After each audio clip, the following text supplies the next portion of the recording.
NCP का पत्र तो मैंने ड्राफ्ट किया, पवार साहब ने उसमें क्या ठीक करना है वो बताया, वो ठीक करके हमने वो पत्र दिया। सारे एमएलएज ने साइन की थी कि बीजेपी के साथ जाना है। हमने कहा कि देखो ये अगर उद्धव ठाकरे अब ये मन बना चुके हैं और कांग्रेस से बातचीत कर रहे हैं तो अब ठीक है हम भी आगे बढ़ेंगे।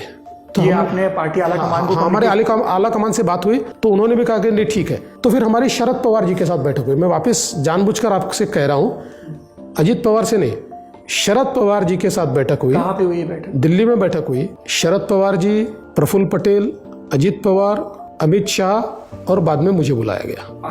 ऐसी बैठक हुई। इस बैठक में यह तय हुआ कि बीजेपी और एनसीपी मिलकर सरकार बनाएंगे और मेरे पर और अजित दादा पर यह जिम्मेदारी डाली गई हम बैठ के निगोशिएट करें और निगोशिएट करके सारी चीजें फाइनल करें। कौन सा मंत्रालय किसके पास रहेगा, पालक मंत्री कौन होगा? अभी मैं आपको तारीख बताता हूँ। 11 नवंबर को सुबह मुझे फोन आया पवार साहब का और पवार साहब ने कहा कि देखो बाकी चीजें तो ठीक है पर मैं अजीत को भेज रहा हूँ, गार्डियन मिनिस्टर के पद भी फाइनल कर दीजिए जी। तो मैंने कहा ठीक है। हम बैठे, वो भी पद हमने करीब 1-2 पदों पर हमारे अड़चन आई, इतना सब किया। और उसके बाद एक सारा फाइनल होने के बाद एक समय ऐसा आया कि सोनिया जी ने हाँ कह दिया, उद्धव को हाँ कह दिया गठबंधन में लाने की। और फिर पवार साहब ने एक हिसाब लगाया कि हाँ देवेंद्र फडणवीस मुख्यमंत्री 5 साल का रहा है, पावरफुल मुख्यमंत्री है, उसके ऊपर उधर अमित शाह है, उनके ऊपर मोदी जी है, तो ये सरकार में मैं जाऊं तो ये सरकार मेरे हाथ से तो नहीं चलने वाली। इस सरकार का फॉर्मूला क्या था? Devendra Fadnavis CM, Ajit Pawar deputy CM. अगर मैं उद्धव ठाकरे के साथ सरकार बनाऊं तो मैं चला पाऊंगा। सारी चीजें होने के बाद एन वक्त पर वो पीछे हट गए। यानी मैं आपको एक और बहुत अंदर की बात बताता हूँ जी। उनका कहना था कि हमने कहा कि देखो 9-10 तारीख हो रही है तो सरकार का समय समाप्त हो रहा है, बोले राष्ट्रपति शासन लगा दो। ये शरद पवार जी ने कहा। बोले मेरे को इसका फायदा ये है कि राष्ट्रपति शासन लग जाएगा तो मैं 8 दिन घूमूंगा महाराष्ट्र में और 8 दिन बाद आकर कहूंगा कि देखो महाराष्ट्र के लोगों का, भले हम अलग अलग लड़े लेकिन महाराष्ट्र के लोगों का कहना है कि स्टेबल गवर्नमेंट चाहिए और बीजेपी और साथ में आओ, इसलिए हम साथ में आ रहे। मैं भी आपको कहता हूं कि हर एक पार्टी को देना पड़ता है। आप सरकार बनाते हो, सरकार सबने ना कहना है तो ही राष्ट्रपति शासन लगता है।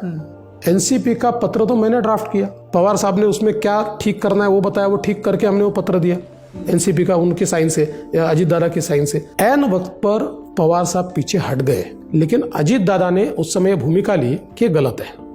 जिस समय हमारी सरकार ये बनी जी शिंदे जी के साथ, उस समय हम जब सरकार बना रहे थे जी, उस समय भी उन लोगों के ध्यान में जब आए कि सरकार बन रही तो उन्होंने हमको कहा कि हमारे साथ सरकार बनाओ।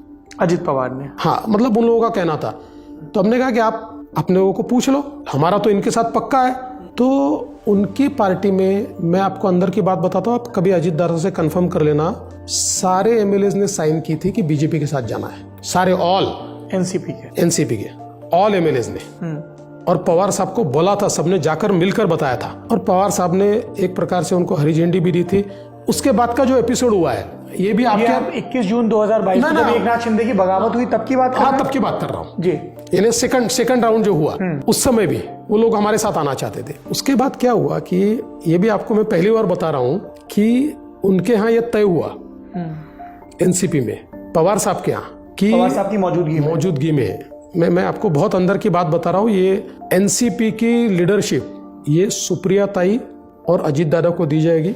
पवार साहब रिटायरमेंट लेंगे, सुप्रिया ताई नेशनल प्रेसिडेंट बनेगी, अजित दादा स्टेट प्रेसिडेंट बनेंगे और वो मिलकर ये तय करेंगे कि हमको बीजेपी के साथ जाना और बीजेपी के साथ आएंगे। उस हिसाब से पवार साहब ने इस्तीफा भी दे दिया और वापिस ले लिया। तो एक प्रकार से अजित दादा के ये बाहर आने का कारण क्या है? ऐसा 4 बार पवार साहब ने किया कि अजित दादा को सामने किया, खुद पीछे हट गए और अजित दादा को विलन बनाया।